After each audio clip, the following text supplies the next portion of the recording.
is significant. This is a tier list that somebody else made that I found.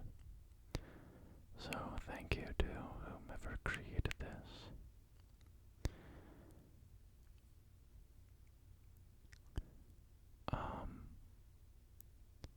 Yeah, I don't see a creator. This is from the tier list website, so it's called All Elden Ring Bosses Tier List Maker. Thank you to whoever made it. Now, it has been about 2 years since I played Elden Ring, and I did fully complete the game 100%. I fought every boss, collected every item, and so on. I got every ending. But it has been some time since I played it, and I don't recall all of these bosses super well. But I think in a sense that provides a bit of an interesting, or it gives me a bit more insight into how memorable the boss is. Because some of these bosses I remember fighting as if it were yesterday, and some of them I wouldn't have even recalled that they were in the game. So, let's jump in. And my ranking is not going to be on, difficulty or mechanical complexity or music or narrative, whatever. It's just going to be kind of all of it together. Sort of melange of my feelings. So extremely subjective, of course. But let's go ahead and get started with Battle Mage Hughes. Now this is one of them that I would have not remembered being in the game at all. I like the character design, but the fight was just sort of a spellcaster fight. You're just avoiding his particular spells, which is all well and good, but it's not particularly interesting. You'll find that a lot with some of the Everjail fights, those places where you have to step onto a little stone circle and teleport into another little world and fight somebody there. I'm not generally going to be super high on those fights, but we'll get to those as we go. So, Battle Mage Hughes, it's not bad, but part of me asks, what could I possibly put in F tier? And if I want to calibrate my scale here, I have to, I guess, find the worst boss in the list and put them in F tier so that everything else can be graded on that scale. And you know what? Let's start with that. I'm just going to go ahead and give Abductor Virgins F tier because I think they are a rather uninspired fight. I don't love fighting against them. And while I think they serve a narrative purpose, I would say the actual, they just kind of charge you. And maybe they charge you to scoop you in and, eat you up, do a lot of damage, or maybe they charge you with their saw blades down to just sort of run you over, but it's mainly just a lot of charging. So let's say Abductor Virgins are, one of my least favorite bosses. Now with that in mind,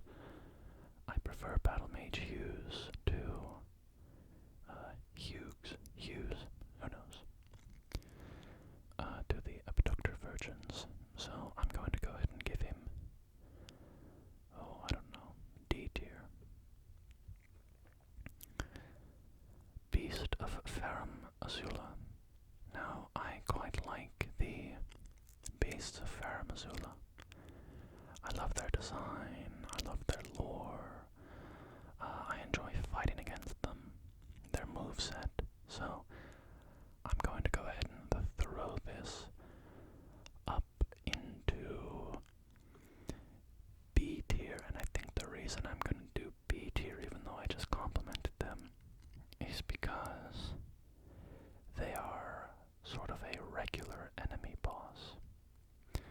By which I mean, they are a boss that you fight early on that later becomes a standard enemy that you will just fight in the world. And I have no problem with that. I actually quite like that design, where you set them up as a strong enemy early on, and then in a later area they become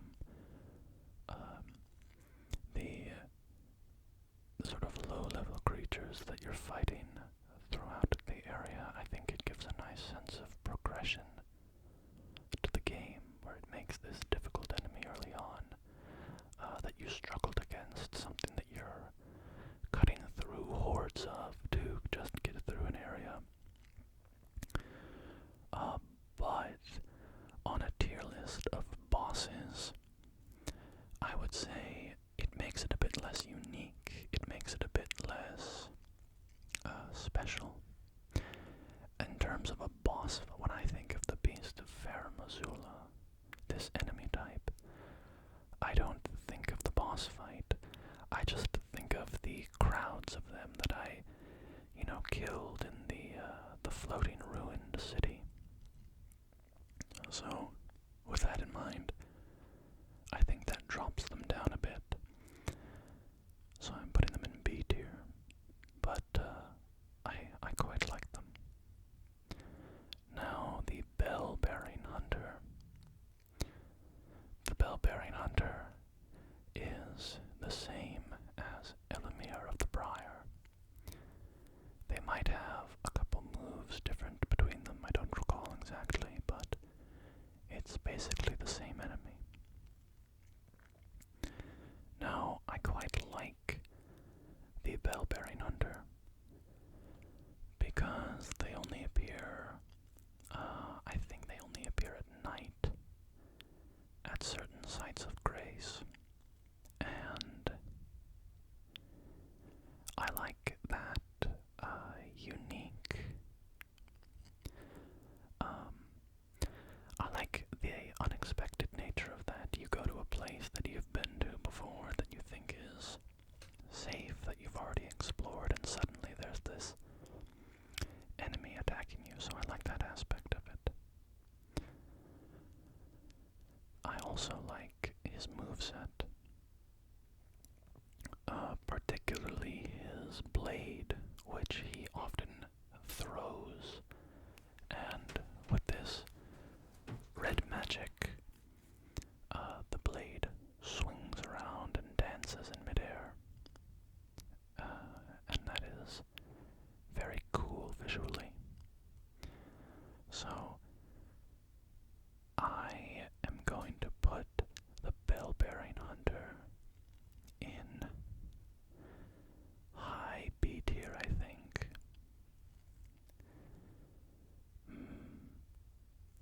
Maybe low A tier. Let's put it in A tier, I think, for now. And Elamir of the Briar is, basically the same enemy, so I'm just going to stick them together. I guess Elamir, I don't know. They're not different enough. I mean, Elamir has a specific arena that you fight him in, which is kind of cool, but the Bell-Bearing Hunter's shtick is also kind of cool in a different way, so I think they're close enough that I'm just going to treat them as one enemy, basically. Then we have Borealis, the Freezing Fog, which is a dragon that you fight in a big snowstorm. It makes it very hard to see. You're riding across a frozen lake and it's just blasting ice breath at you. The dragons in this game are okay. I didn't love fighting them in general. There's kind of an issue I have sometimes with FromSoft games with the huge bosses where you basically just run up and are smacking their feet. And it's fine, it's not bad, but it's just, you know, whenever I fight a dragon, I'm just running up and hitting its feet, and when it's gonna blast its breath, I summon Torrent and run away, and kind of rinse and repeat, so it's good, but it's nothing, nothing to write home about. I wouldn't really remember any of the dragon fights in this game as particularly amazing, with just one or two notable exceptions that we will get to, so I'm going to put Borealis in B tier, above the Beast of Farum Azula. The Cemetery Shade. Now these guys, I quite like their design. They have this big crab insect creature perched on their heads, which is both a cool design, but also it like shoots webbing at you. And then the thing that the guy that they're perched on attacks you with swords. So I like how the mechanics reflect the design of the boss. They are encountered fairly rarely, but you find them in the crypts throughout the world. I think I'm going to put this in B tier. And I'm going to put it above Borealis. Clean Rot Knight. It's fine. I mean, the Clean Rot Knight is a great enemy, but again, this is the same thing as the Beast of Farum Azula, where it's just a regular enemy that serves as a boss in a specific instance, so I'm going to put it in C tier because it feels even less unique than the Beast of Farum Azula. Because for me, when I encountered the Beast, there was a long gap between that and finding the rest of their kind. And that experience of discovery was kind of cool, so. Commander Neo. This guy has a couple of summons with him. And you want to take those out first, get them taken care of quickly. Or at least that was, my experience. He has a prosthetic leg that he, whirls around in kind of a fun-looking way. Overall, I would say he's fairly memorable, but not sort of amazing. It doesn't stand out as one of the great bosses. So I think I will put him at the high end of B tier, right above Cemetery Shade. Then we have Black Blade Kindred. And Black Blade Kindred is a boss that I fought fairly early on, because you can teleport to the building that he is guarding to do the Deathroot quest with the Beast Cleric. And the Black Blade Kindred beat me up very badly the first time that I met it, because I was quite low level at that point. But I kind of enjoyed that aspect of finding the boss early on and having it sit in the back of my mind as I went and did other things for a while. The game intentionally throws you to this guy probably much earlier than you're ready to fight it. And that's I like that sort of preview element.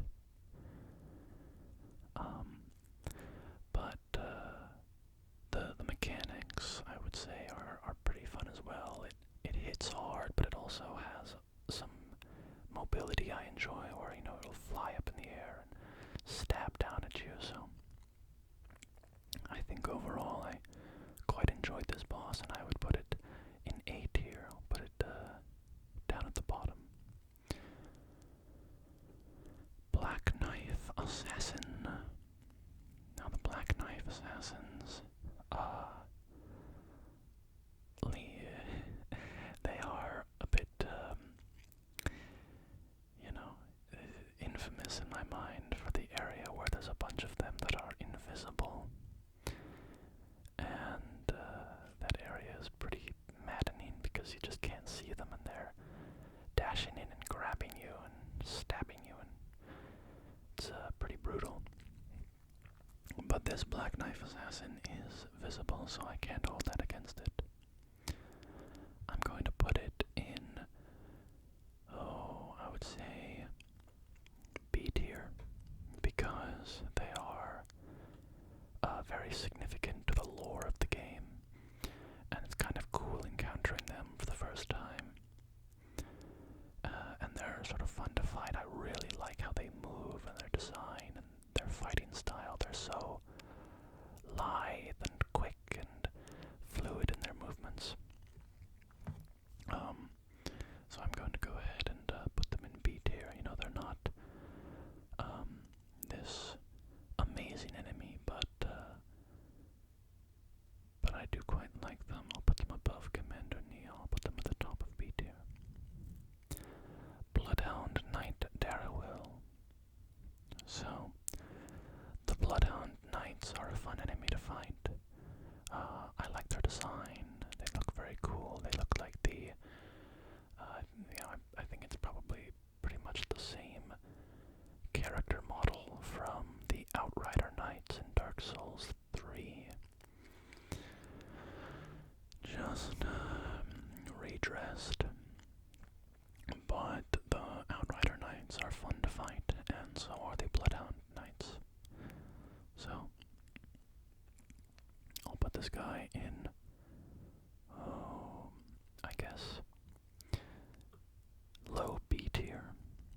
A cool knight, but, reused assets, which I'm not complaining about that. That's totally fine, but it's just not a new experience for me as a lover of the FromSoft games. Bowls, the Carrion Knight. This is somebody else that I wouldn't have even really remembered was a boss. The Carrion Knights, you do encounter them a couple times. I'm just gonna put them in, I don't know, D tier, because they really didn't stand out as memorable to me. Commander O'Neill. This guy, he likes to summon people, which was kind of fun. He would summon his minions repeatedly, so you had to sort of manage them as you're doing damage to him. And that's a fun dynamic. I think that earns him a spot in B tier, probably above his fellow commander.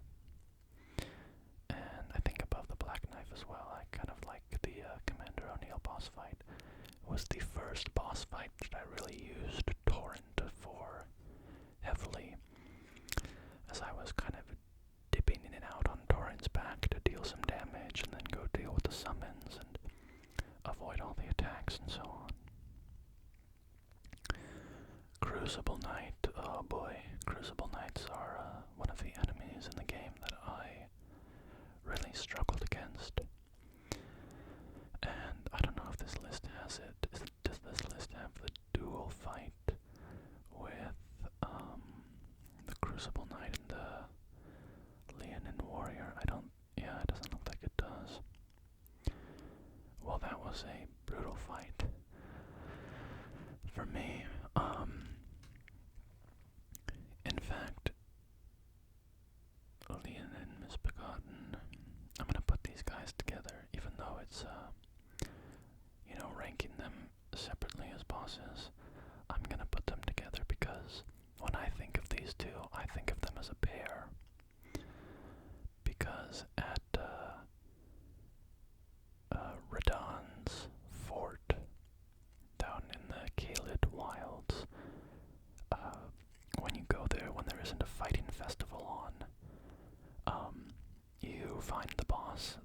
Crucible Knight and the Leonin Misbegotten, and you fight the Leonin first, and once you do a bit of damage, the Crucible Knight jumps in. And that was the boss fight in this game that probably, I would say, took me the longest to beat. When I think of the bosses that I really struggled with, it was that fight, and then Melania. And all the other fights, it's not like I first tried all the other fights or anything, but, I beat them relatively quickly. A few tries was usually enough to get them. But the Leonin Warrior combined with the Crucible Knight took me a few hours, at least, probably more. And it was the first time in the game that I, really had the sense of victory when I finally beat them. So, I'm gonna rank them together. I'm gonna rank that fight specifically. And I think, I don't know, the fight, I know some people say that, some people complain about the game having a lot of fights where they just throw two enemies at you to sort of artificially inflate the difficulty. And I understand why people say that, and I think it's a fair critique. I think in this situation where it's two different enemies, it's kind of fun because they play off of each other a bit more. Whereas, when you're fighting something like, two pumpkin heads, they're just kind of doing the same movesets, and it can get a little spammy. But when it's two different enemies, they interact in a more interesting way. But for my personal experience with the fight, even though it may not be the best designed fight in the world, I think I'm going to put Crucible Knight and Leonin Misbegotten pretty high up, higher than they sort of deserve, I suppose. But I'm embracing my bias, right? I'm embracing my subjectivity. And in my personal experience of the game, defeating this pair of bosses was my first huge victory. So, I'm going to put them, I don't think they quite earn S tier. S tier is for really remarkable bosses, and they're not really a remarkable boss, so I'm just going to put them in A tier. There they go together. The Crystallians, these guys are fine. They're not, not particularly interesting. You just sort of bash them for a bit, and then you crack them, and then they take a lot more damage. I'll put them in, I don't know, I think they're maybe better than the Clean Rot Knight. No, I think they're below that, but they're not D tier. They're definitely not D tier, so I'll put them there in C tier. Decaying Exikes. This is another dragon fight, which, as I said, I don't particularly care for.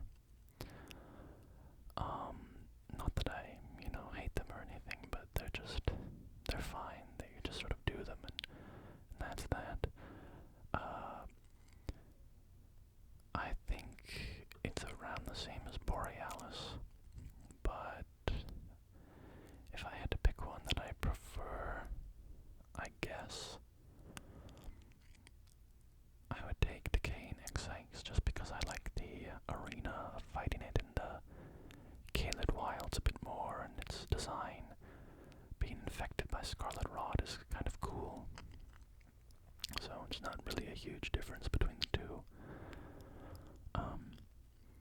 There's a lot of differences, mechanically. One of them is doing Frostbite and the other is Scarlet Rot, but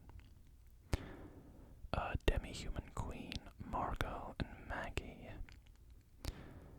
I'll put these guys in C tier, I think. They're fine, they're kind of easy.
them in C tier. It's kind of fun, you know, how they have their minions and the other demi-humans around them, so it's a bit of a group battle. Makes it a bit memorable, but they're nothing amazing. Divine Bridge Golem. You know, I like the design of the golem, but I don't. It's a D tier for me. I mean, the big giant enemies in FromSoft games, sort of the same problem as dragons, but maybe even a bit more boring. When you have a really big humanoid enemy, you just walk up and smack its toes, and eventually, you know, it probably staggers and falls down. You wail on it a bit more, and pretty easy to avoid its attacks. I will say, as well, you've probably picked up by now that I am a melee fighter. I always do a melee build in Souls games.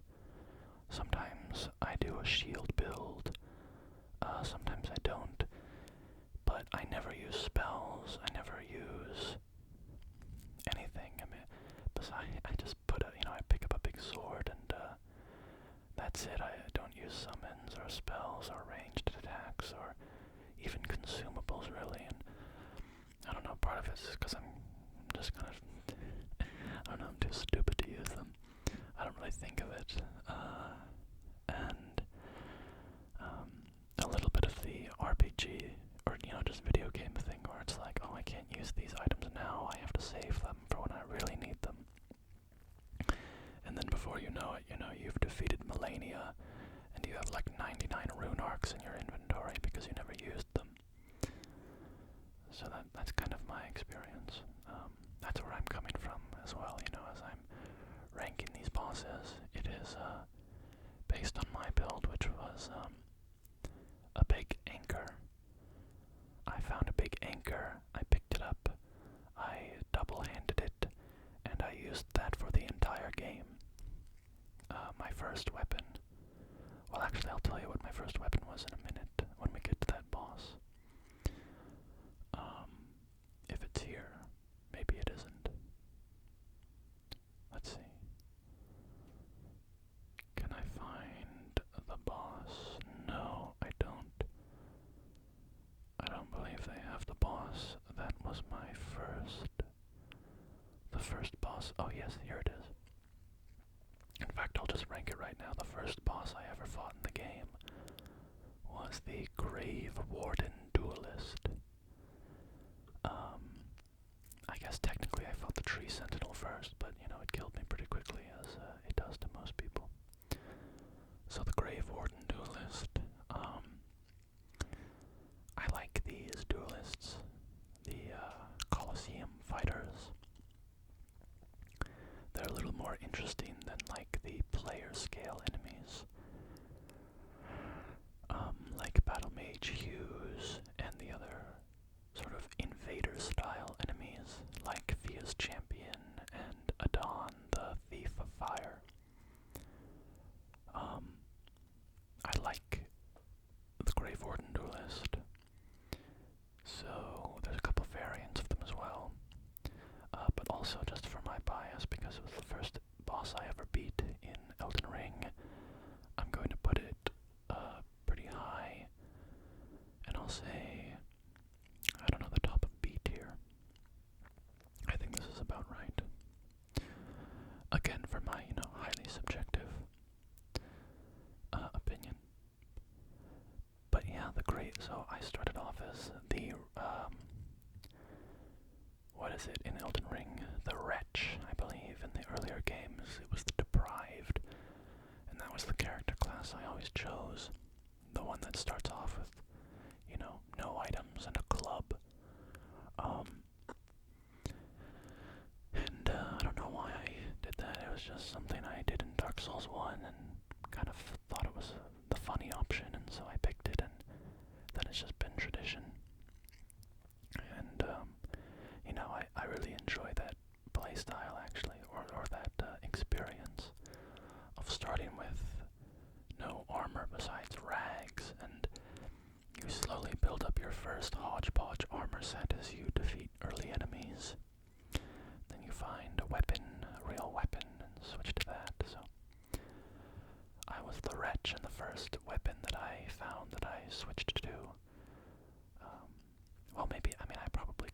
a broken sword or something that I switched to first. But the first weapon that I really stuck with was the Grave Warden's hammer weapon. And so I used that for a while, and then I went to Fort Morn. Castle Morn, I think, is where the anchor is. The big rusty ship's anchor. And I used that anchor for the rest of the game.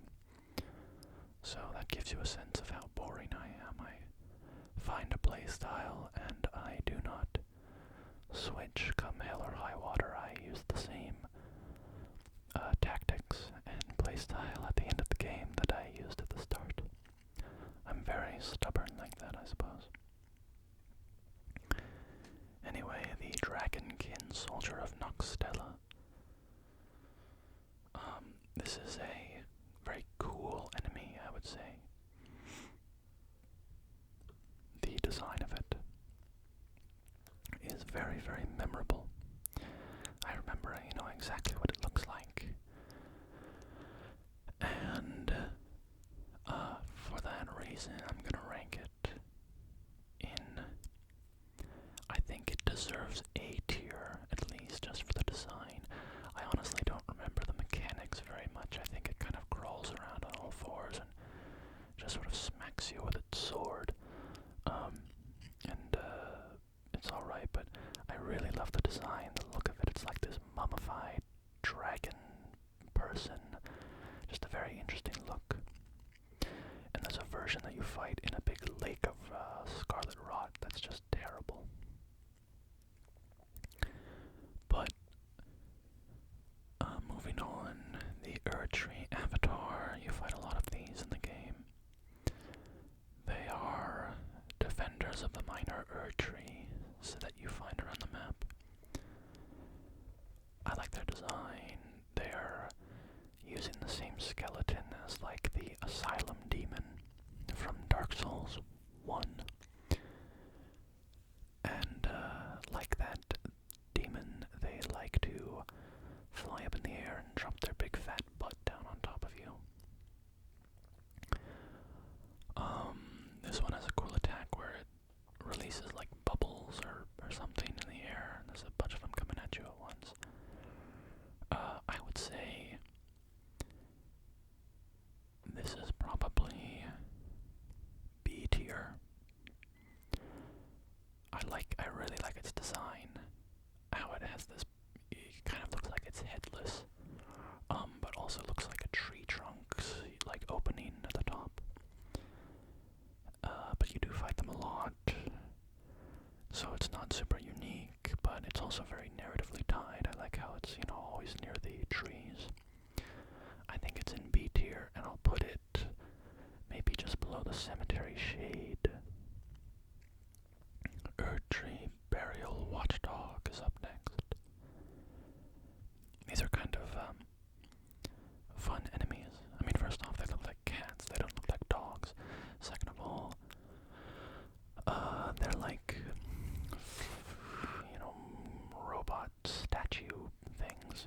They move in a funny, jerky way, like they're, being driven by gears and stuff. In terms of where they rank, I would say they're better than Crystallians, Clean Rot Knight, Demi-Human. I think they're better than all those. Are they better than the Bloodhound Knights or the Beasts of Farum Azula? I think no, they're a little simple. So I think I'll put them in between the Bloodhound Knight and the Beast of Farum Azula. Esgar, Priest of Blood. This guy, I don't even remember. Does he summon undead to fight you or something? I really don't remember anything about him. I'm gonna put him in D tier for that. Falling Star Beast. This one, it's okay. The design is cool. You find them in big craters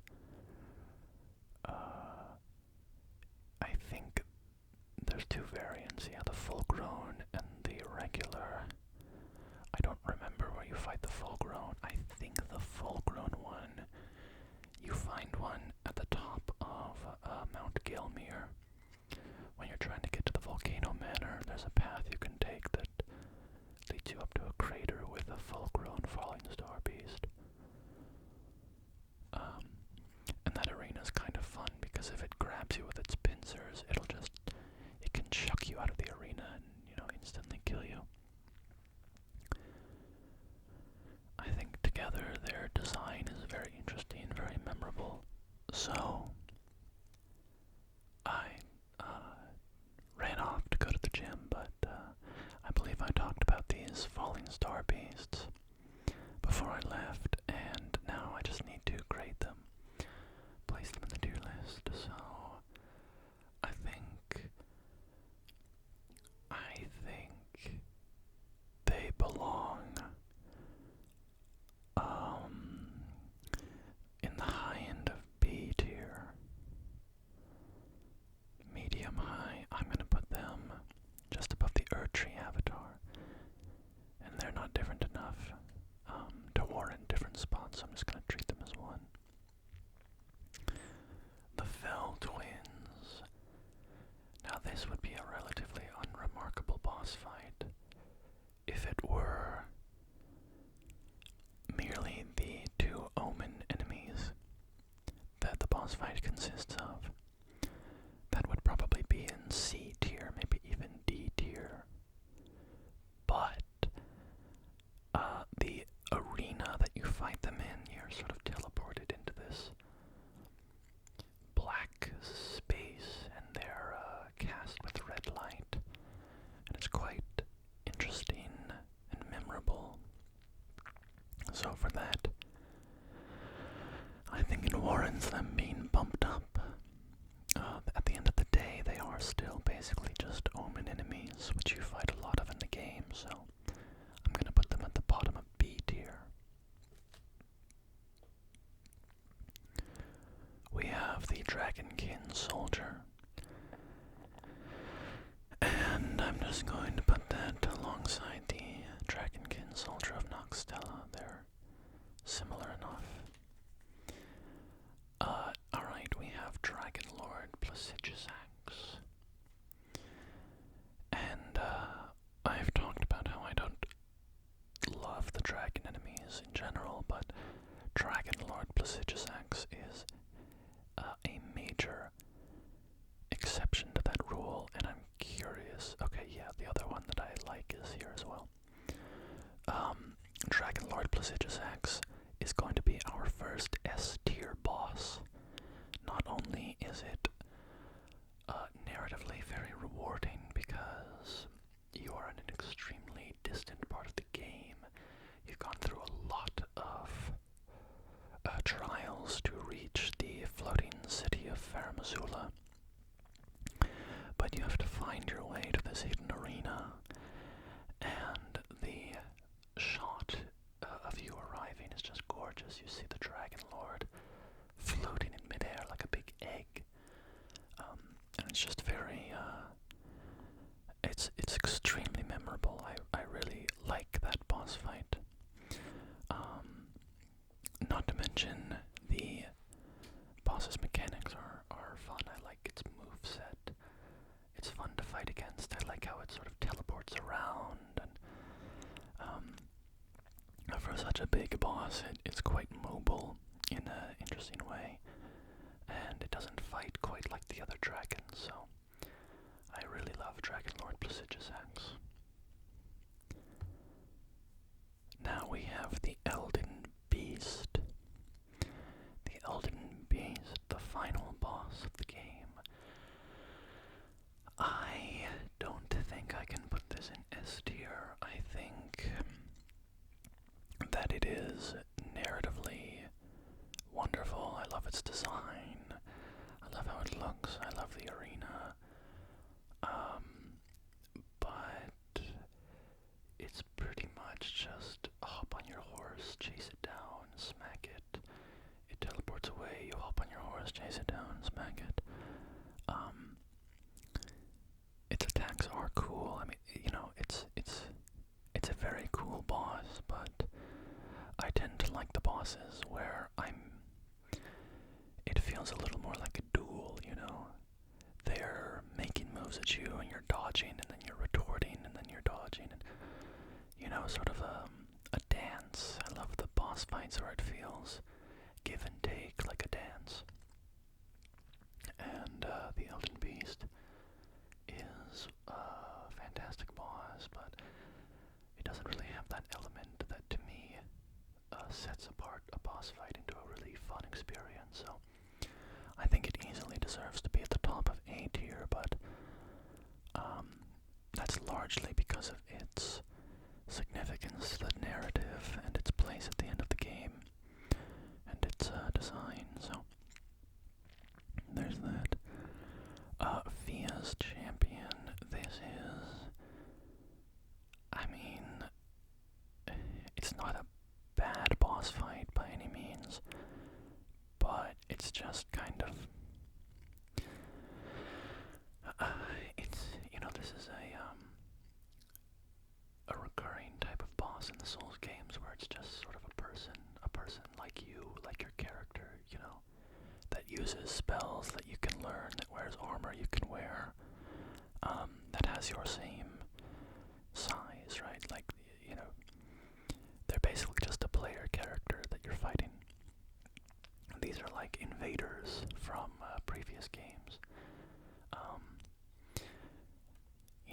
Those types of enemies, they're fine, but they don't really stand out to me very much unless they have, particularly interesting aesthetics. Honestly, is the only thing that really stands out to me with these kinds of boss fights. Like, Maneater Mildred from, from Dark Souls 1, I think.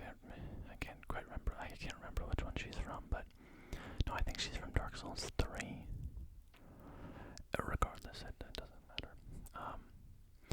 So all of that is to say, these guys are just kind of, they're just there. They don't really stand out. I don't think it's fair to put them in F tier because they're not actively unpleasant. They're just kind of bland, so I think that's a good place for D tier bosses. So I'll throw them in here. I think they deserve to be pretty low. Alright, another boss that I quite like is the Fire Giant. And I'm just gonna go ahead and throw this up into S tier. I really like the Fire Giant. Again, the narrative weight of getting to the top of the mountain and finding this lone guardian, this enemy you've never seen before in the game, except for its, dead kin that are littering the mountainside. It's very rewarding to get to the fight. It also has an incredible aesthetic design, where you're fighting it and then halfway through it falls down and reveals that that it has a face in its chest, and it starts doing some crazy magic in the second part of the fight, and it's very fun. So I really like this boss, and I think it easily deserves to be an S tier. In fact, I think I like it more than Dragon's Lord Placidusac, so let's bump it up. If I can even shift it, there we go. Alright, Flying Dragon Agil. It's another dragon. I'm just gonna throw it into B tier with the rest of the dragons. This one is the one that you find in like the early lake. I don't really, it's fine. It's another dragon. I don't have much to say about them at this point. Honestly, if anything, I'm almost thinking of moving them lower. No, they're fine. They're still cool, good enemies. They're not bad. I shouldn't. It's kind of just like you fight one dragon, you fight them all. All right, and speaking of dragons, Glintstone Dragon Smaragd. Again, I don't think we need to talk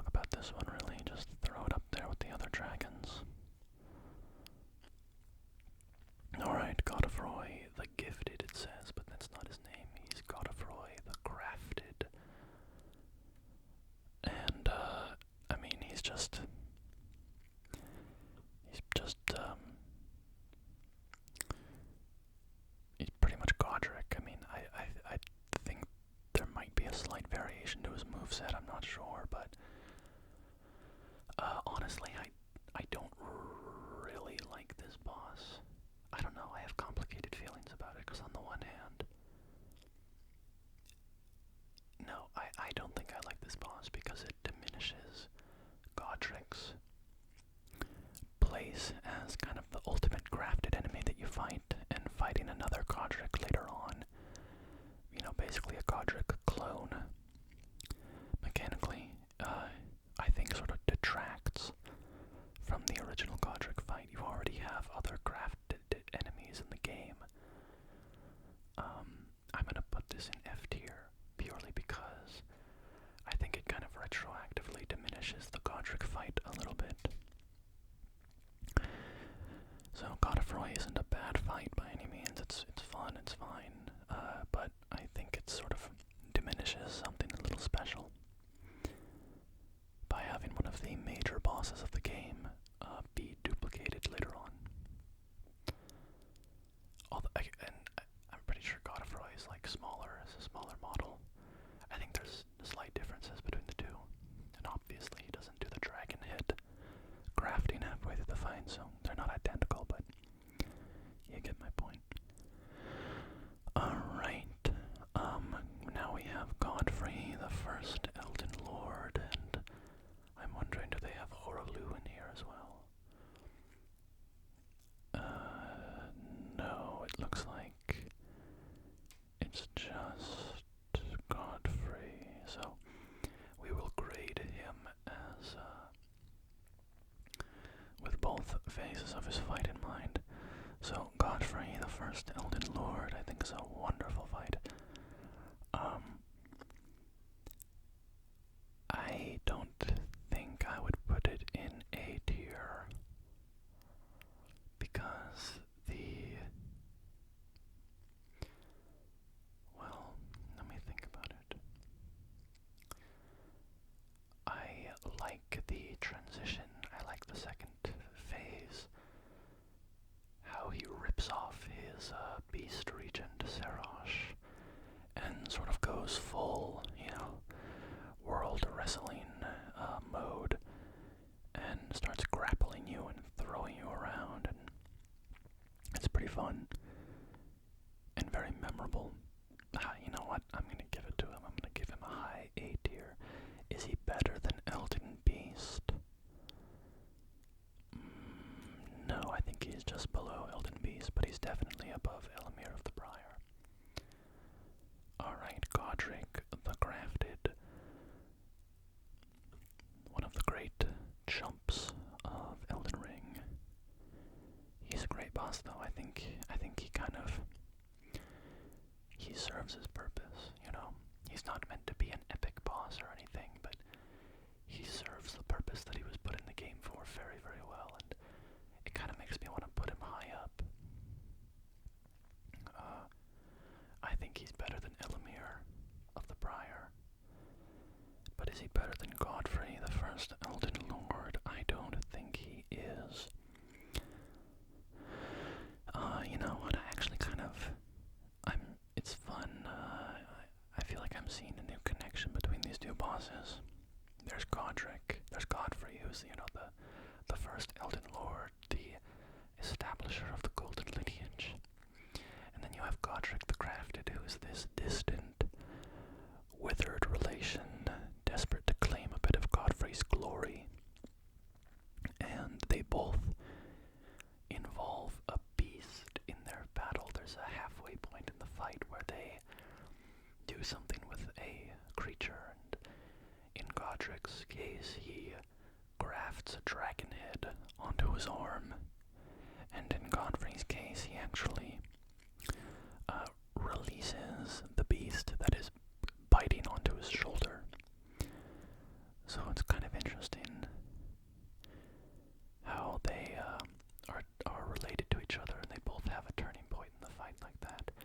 I think it shows how Godric is weak on his own and is trying to use the power of others to gain glory for himself, whereas Godfrey is so strong that he has to kind of diminish his strength by using the beast regent on his shoulder.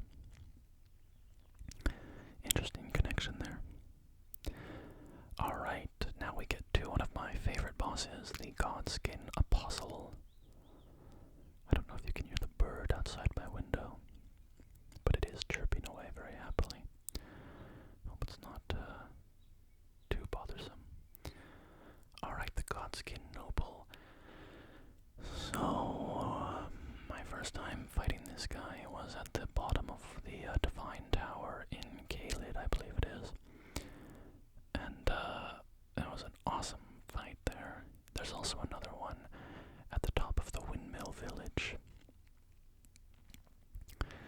I really like this guy.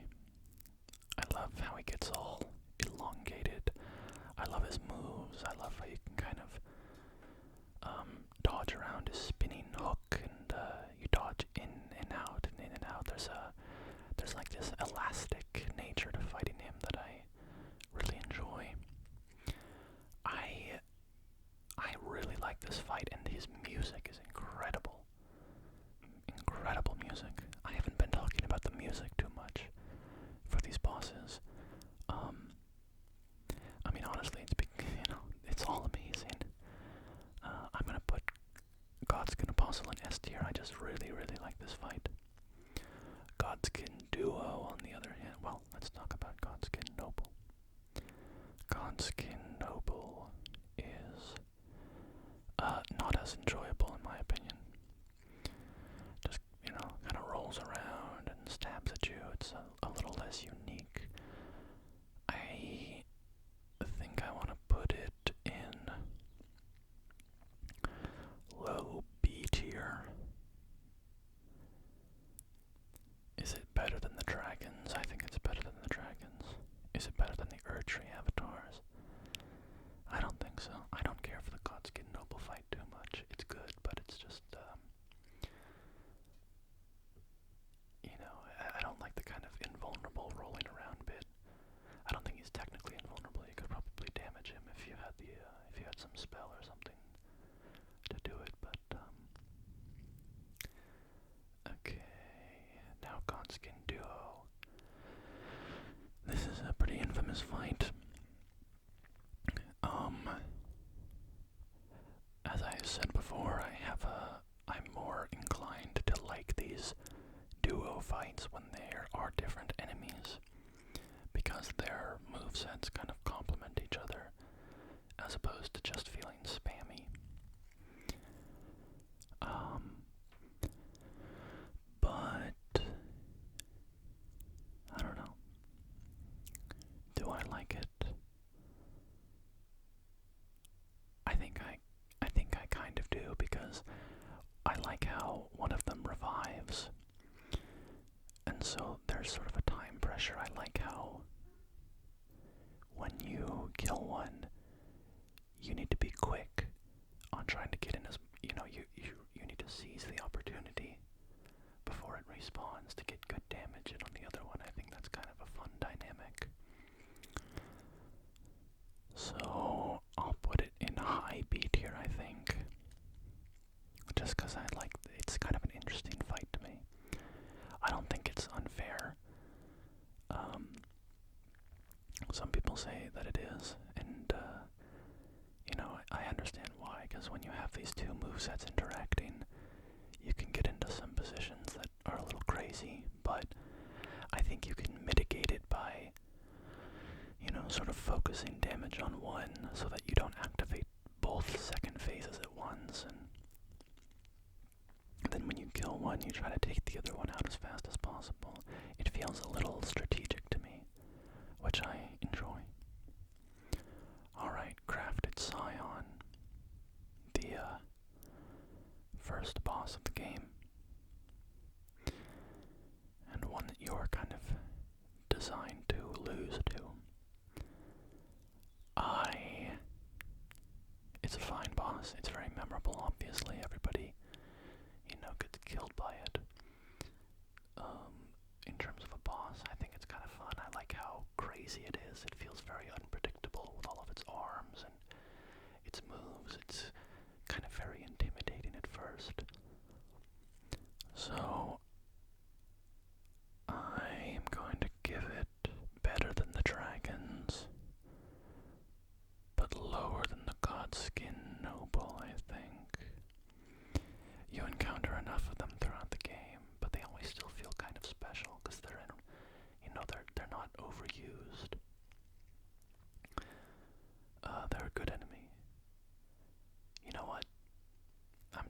myself into bringing it upward, I'm gonna put it just below. Ooh. I think I actually really like this boss. I love its design. I think just above Cemetery Shade. You know, it's not the... as I said before, like when a boss kind of appears elsewhere in the world, I feel it's a little less special. But I really like the Crafted Scion as an enemy type, so I'm gonna rank it pretty highly on that. Kindred of Rot. I mean, I'm just gonna drop this into F tier. It's a great enemy, honestly. I mean, I really like fighting these as enemies, but as a boss, it's, you know, it's just sticking two of them in a room and calling it a boss fight. It's a little lame. Alright, Lich Dragon Fortisax. Great soundtrack and a unique dragon fight. I'm going to put this above the other dragons, and I think it's going to come into A tier actually. The music is really elevated. It comes at a very cool moment in the Godwyn storyline / Fia storyline. It's sort of a culminatory boss fight there. I think it's above... Is it above Elamir of the Briar? Yes. But it's below Godric the Crafted, I think. It's still, you know, a dragon. Not as cool as Dragon Lord Placidusax. I'm happy with it there, high end of A tier. Alright, the Lion Guardian. This is an awesome enemy. I really like the lions.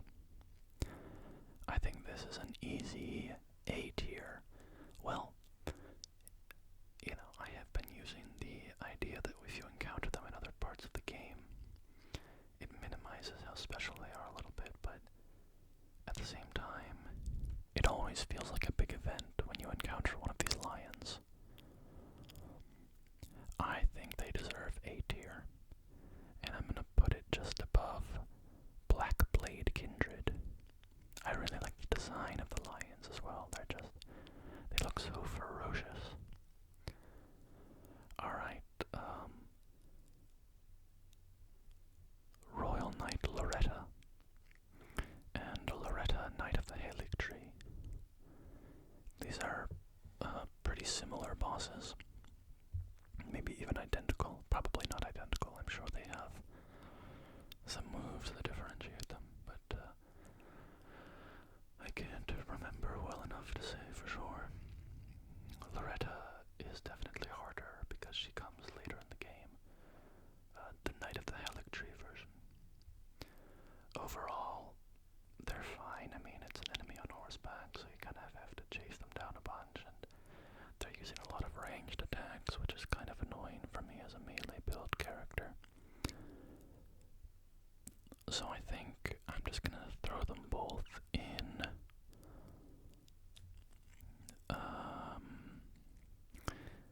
the low end of B tier. I think they're not Loretta isn't a bad boss, and she's just not very memorable to me, and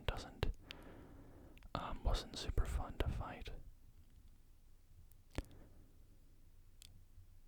Put her below the dragons, just below the dragons. Both of her variants. Mad Pumpkinhead. This is a great boss. Sorry, my dog is barking in the background. Let's see if he stops. He's just giving some low woofs. Alright, I think he's done. If he gets loud, I'll have to cut around it. Alright, Mad Pumpkinhead. Super fun boss. Love the design. It feels very flavorful, the way that it fights, and its design, you know, it's sort of very self-destructive and reckless, and the way it, you know, smashes its head around as a weapon. It's very fun. I think it deserves to be an bosses that shows up in a few places. But I really like its design, so I'm gonna give it A tier. Alright, Mimic tier. I mean, it's a fine boss. It's sort of a gimmick. I think most of us probably just walked in and cleaned it up first try, but it's kind of fun to, see your character stand up and start fighting you.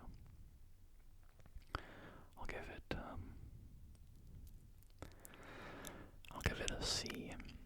Again, it just feels like a gimmick and not really a unique, sort of interesting battle. But, fun for what it is. Miranda, the Blighted Bloom.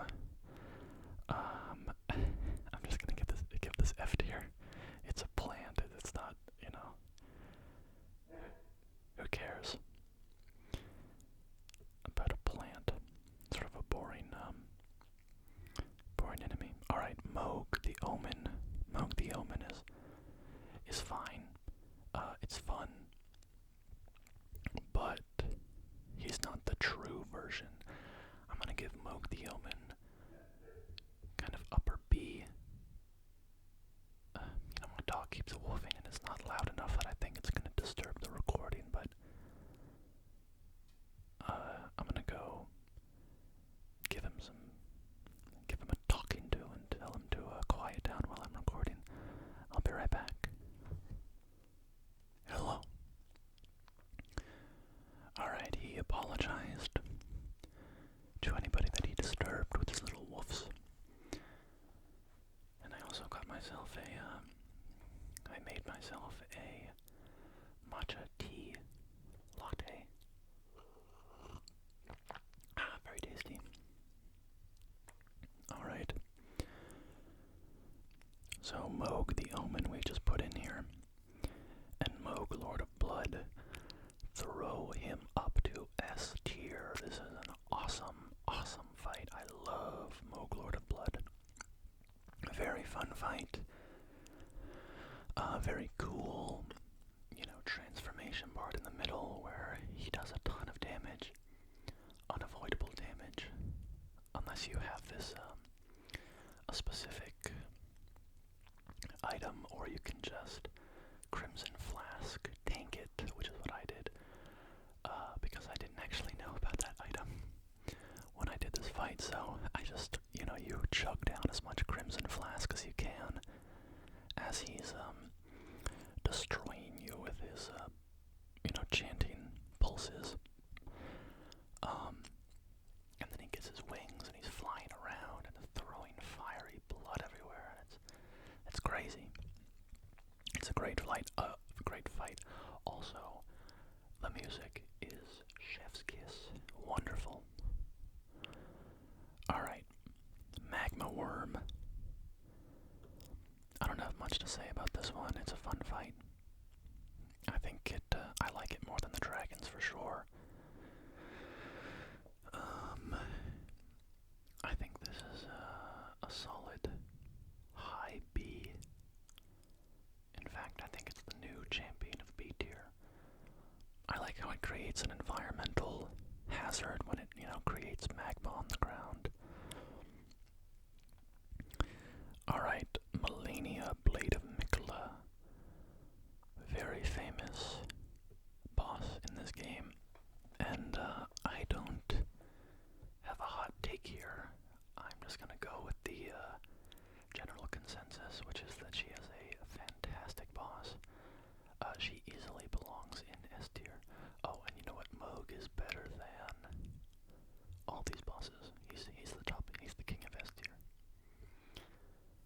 Alright, Melania, though, where does she fit in? She's better than Godskin. She's better than Dragon Lord. She's better than Fire Giant. So it's just a question of Melania or Moog for first place. Melania is really awesome. Her second phase is super. I mean, it's delightful when you're struggling so hard against that first phase, and then you beat her finally, and you're like, yes. And then she goes into her Goddess of Rot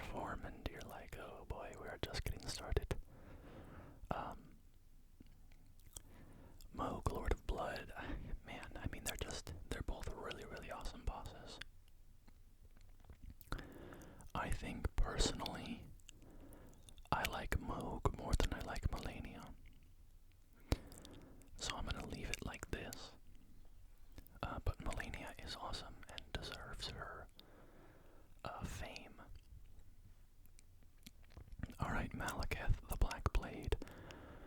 We're getting some good bosses now. Malekith, for me, is another S tier boss. I'm going to put him just below Melania.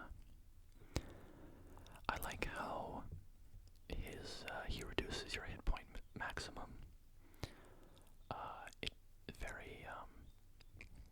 It's sort of a oh crap moment. And makes him very terrifying.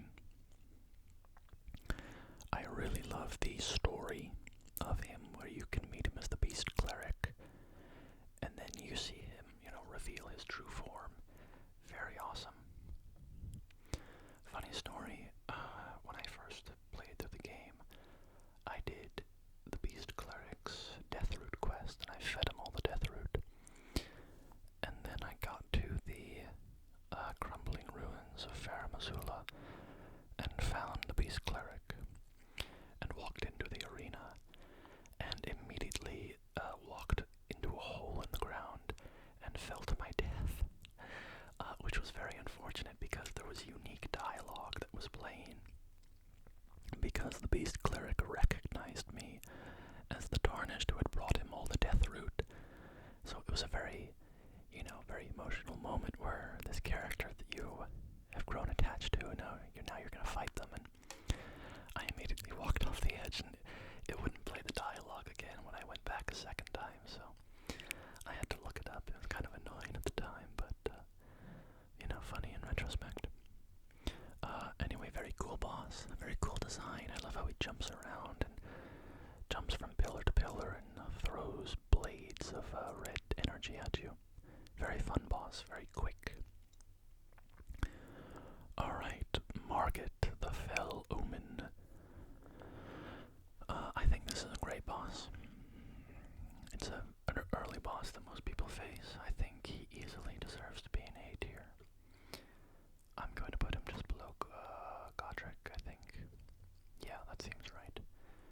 He teaches you a lot about the game's mechanics, a lot about how bosses are going to fake you out, and about how you should, roll. Very fun. Morgoth, the Omen King, the upgraded version of Margit. Morgoth is a great boss. Does he get into S tier? I think he does. I really like Morgoth.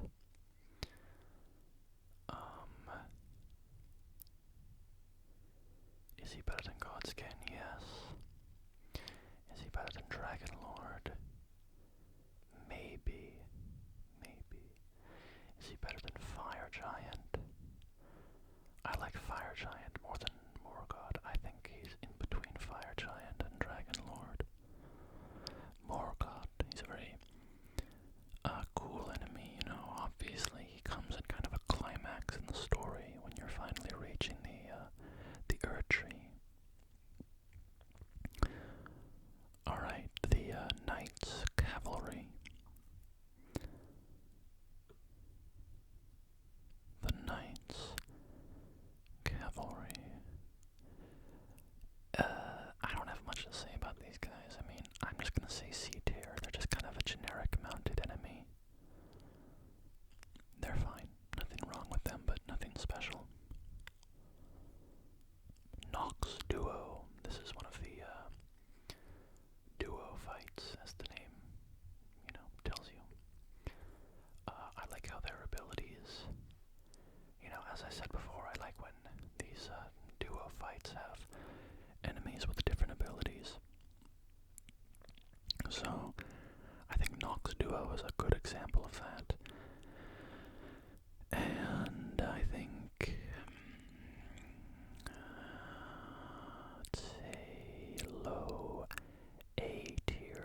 significant, so you're just kind of relying on the aesthetics.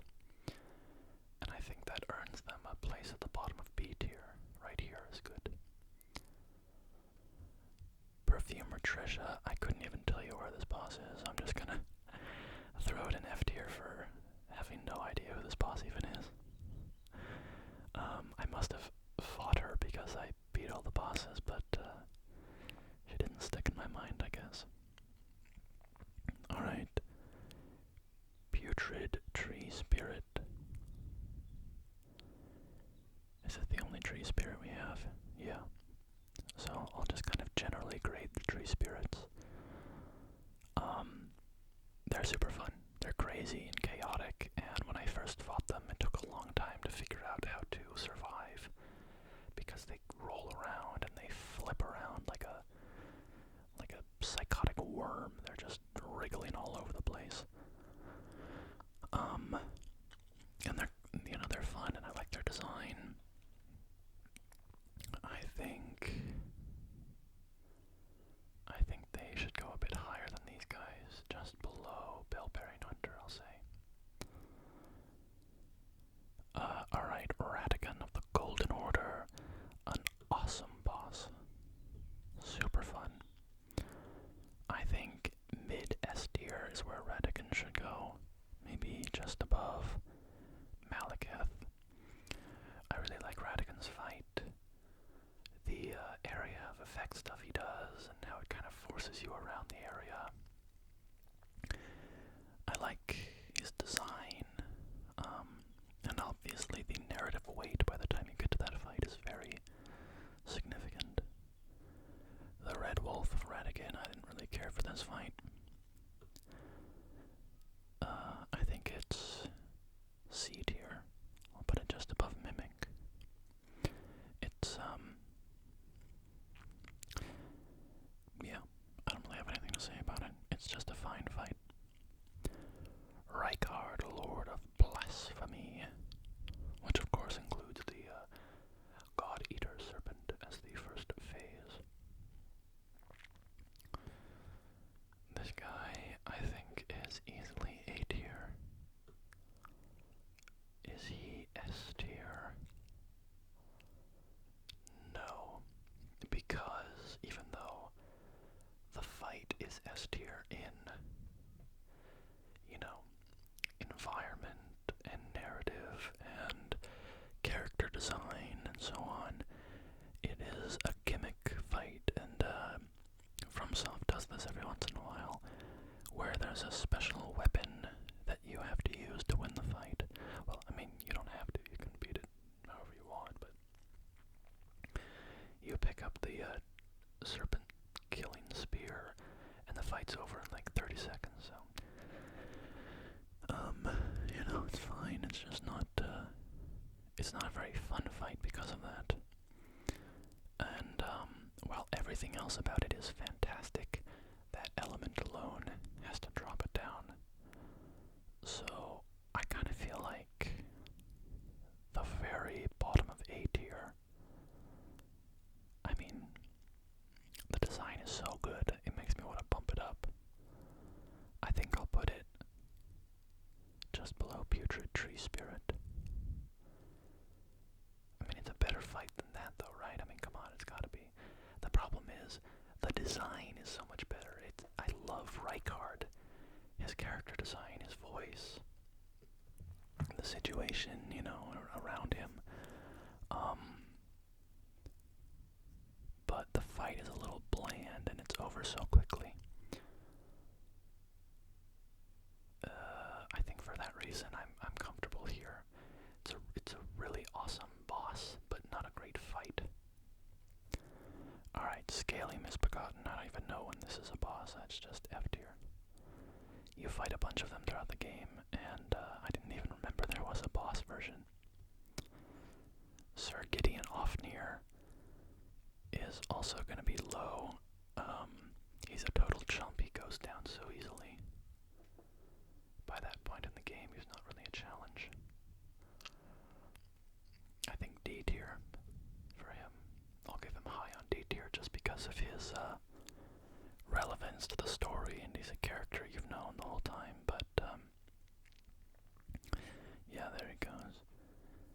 Soldier of Godric. I mean, obviously, for the meme, I should, say, oh, he's the Soldier of God, comma, Rick, and put him S tier, but, he's a tutorial boss, so whatever, but he's an F tier. Nothing wrong with him, but, I mean, he's not actively unpleasant, so I'll put him at the high of F tier.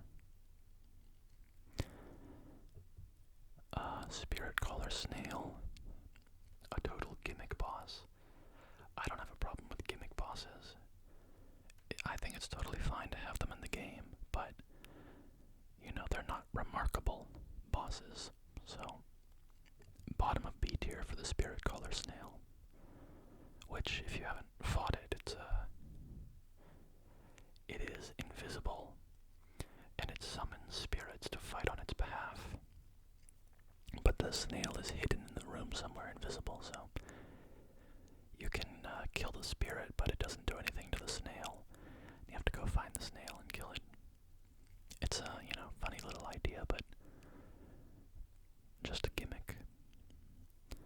Alright, Ancestor Spirit and Regal Ancestor Spirit. Don't worry, these are not F tier, I'm just putting them here so I can see them as I move them up to S tier, because these bosses are incredible.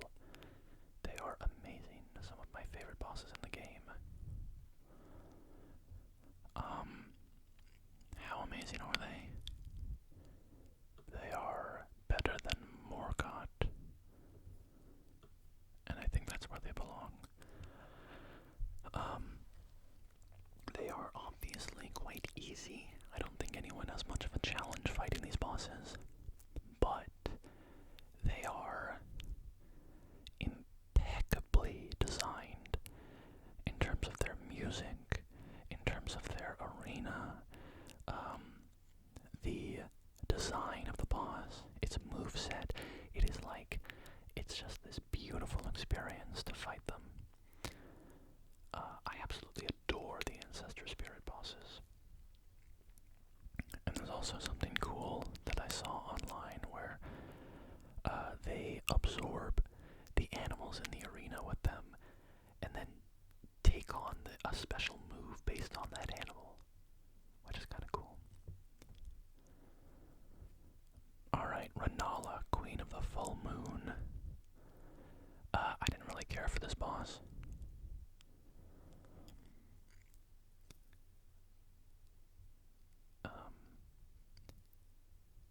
I mean, the funny thing is I've never actually fought her without killing her basically immediately, and so I've heard that she, summons dragons and stuff, but I think I've seen wolves one time, and that's about it. She goes down really quickly, I guess, when you get up and bludgeon her with a giant anchor.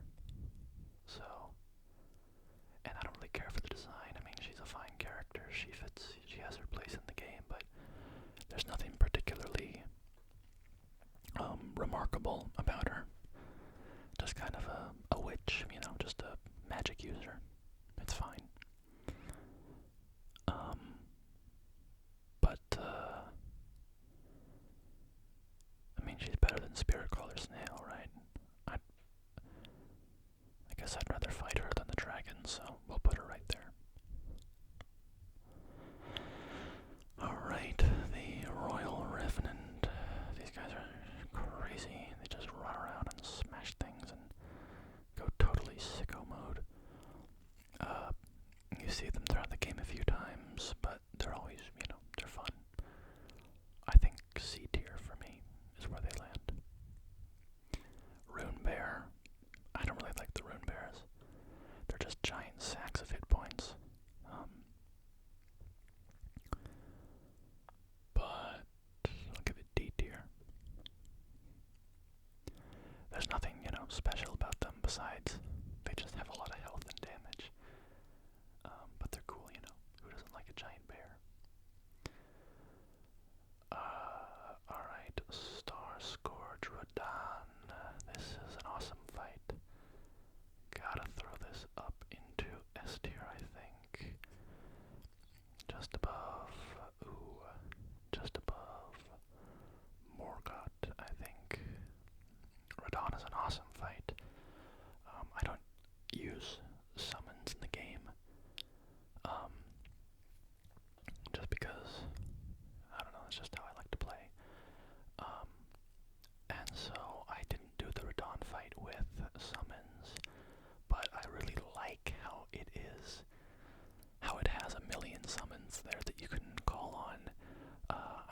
it's a really fun idea to have a boss where it's like, alright, this is, basically an MMO boss raid at this point, where you're calling in all your buddies to come help you kill him. I think that's a super fun idea. And then he's fun to fight, just mechanically. And the vibes are great, fighting him out on this beach with a bunch of, the ruins of old warfare around him, and his tiny little horse that is, is so weak, carrying him around. It's a great boss. Stone Digger Troll. I vaguely remember this guy. I think he's in like the bottom of a mine shaft. Nothing wrong with him, but not really memorable. Tibia Mariner, these guys are kind of a joke. You can just run past their summons and go smack them, and then they teleport away and you go smack them. I guess high end of D tier. Tree Sentinel. Tree Sentinel, Tree Sentinel, Tree Sentinel. A very well-known boss because many people get killed by it the moment that they step out onto the green plains. And they walk down the first path and get destroyed by the Tree Sentinel.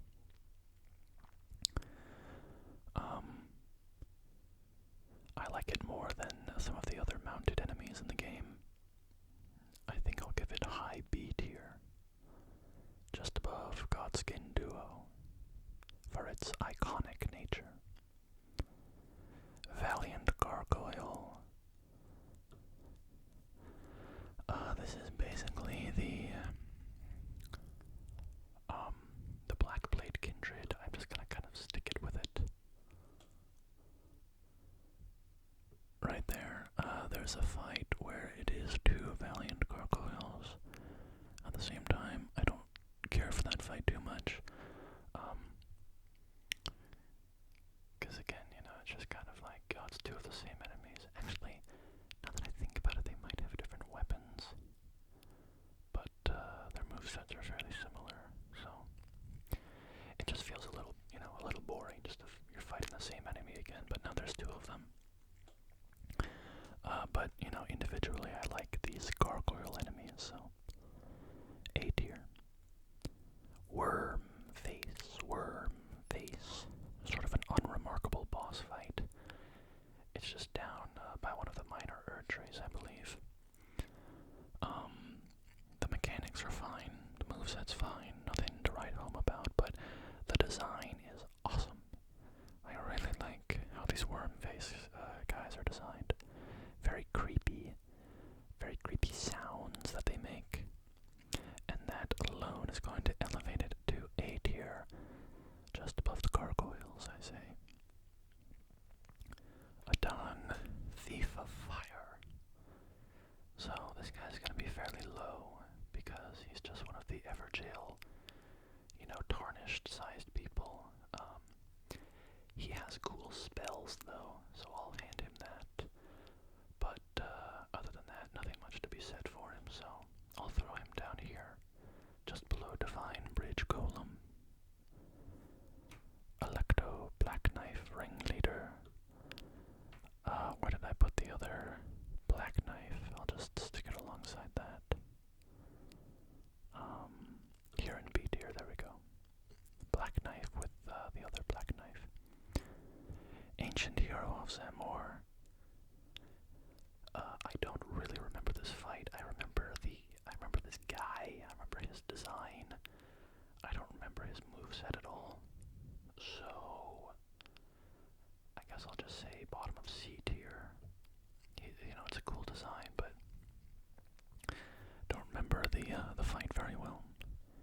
And then finally we have the two versions of Estelle, which I'm just gonna group together because I don't remember the differences between the two versions. And Estelle is a great fight. It's very beautiful. I really like how the boss looks. I really like the moves that it does. It's a gorgeous fight. Very cool arena. I think it is a little weird that it happens twice.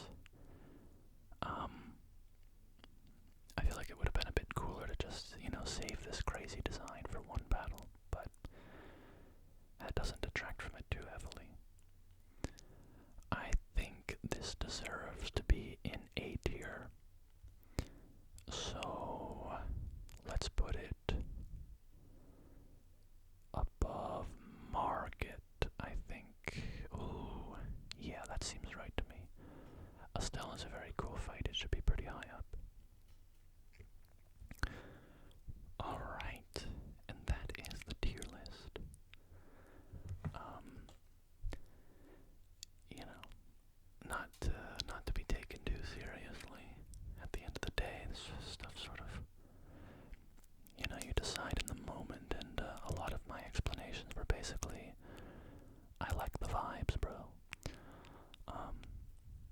But yeah, this is my personal tier list of the Elden Ring bosses. It's missing some enemies that I would, have liked to rank as well, like, I don't know, Dung Eater, for instance, but this has, this has all the big ones.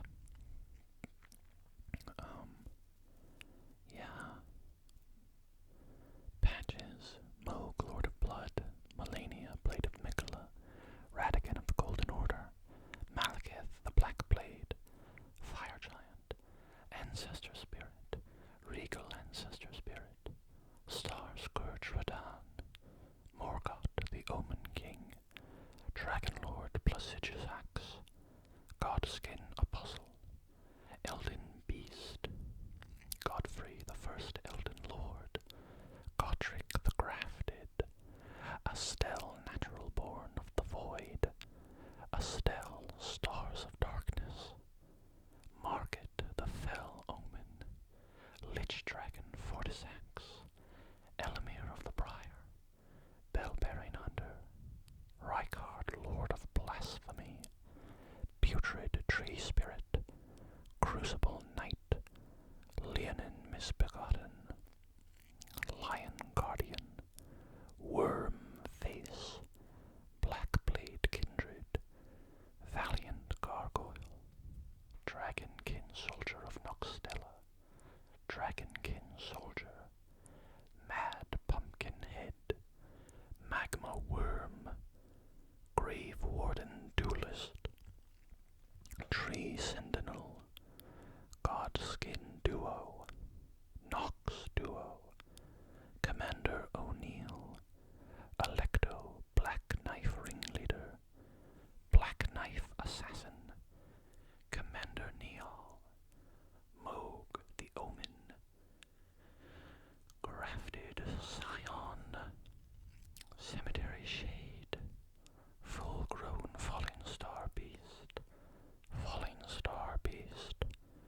Erdtree Avatar, Godskin Noble, Renala, Queen of the Full Moon, Decaying Exikes, Borealis the Freezing Fog, Flying Dragon Agiel, Glintstone Dragon Smarak, Loretta, Knight of the Erdtree, Royal Knight Loretta, Beast of Faramazula, Erdtree Burial Watchdog, Bloodhound Knight Darrowil, Fell Twins, Onyx Lord, Alabaster Lord, Spirit Collar Snail, Royal Revenant, Knights Cavalry, Demi-Human Chief, Demi-Human Queen Margot and Maggie, Cleanrot Knight,